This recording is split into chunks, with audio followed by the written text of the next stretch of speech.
ازيكم عاملين ايه؟ يا رب دايما تكونوا بخير وصحه وعافيه وسلام. معاكم دكتور فارس نشأت، وان شاء الله رب العالمين النهارده اقدم لكم واحد من اهم الفيديوهات على مدار السنه، الا وهي نصايح شهر 10 وتعمل ايه بالمختصر البسيط في شهر 10. اول حاجه ما تنساش انك تصلي على سيدنا محمد صلى الله عليه وسلم. كمان حاجه ما تنساش انك تنضم لجروب التليجرام، هتلاقيه تحت في الوصف اول تعليم مثبت عليه كل حاجه تخص ثانويه عامه، فانضم وحرفيا جايزه لطالب ثانويه عامه. اول حاجه كنت اتمنى حد يقول لي في شهر 10 الا وهي ان انا امشي على حاجات ثابته او خطط ثابته او روتين ثابت.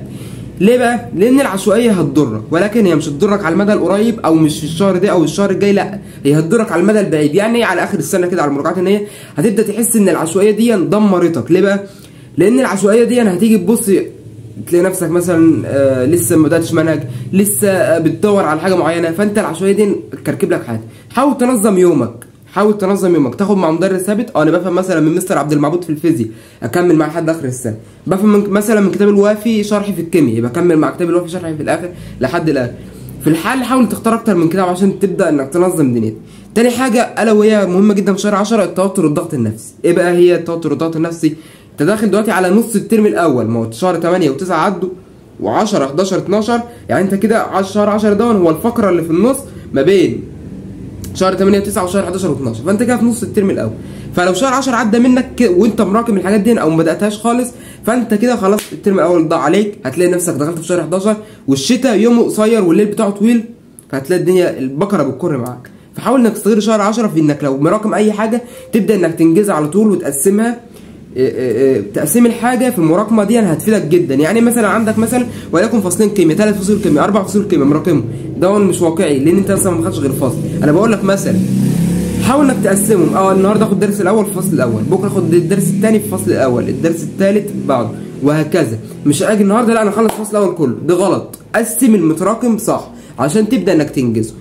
تالت حاجه ومهمه جدا جدا في السنه دي الا هو التوتر والضغط النفسي. التوتر والضغط النفسي هيبدا يبان من الفتره الجايه، يبان عليك اللي انت متوتر وكئيب وهسقط والسنه جريت وكذا وكذا وكذا.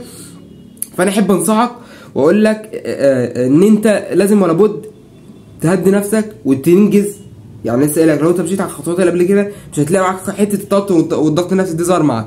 ليه بقى؟ لما انت تقنع عقلك او عقلك يشوف منك اللي انت خلاص عملت كل اللي عليك، فانت عقلك كده مش هيبان لك ان هو مضغوط. ليه؟ طول ما انت وراك مهام او وراك حاجه عاوز تنجزها، عقلك هيبان انه زعلان منك. لا انا عاوز اجل السنه، انا زعلان، انا كذا انا كذا. فحاول انك تمشي نفسك على حاجات ثابته. طيب اخر حاجه في الفيديو النهارده ان شاء الله ومش هيطول، انا قلت لك الزبد يعني من المختصر البسيط. اخر حاجه النهارده ان شاء الله في الفيديو الا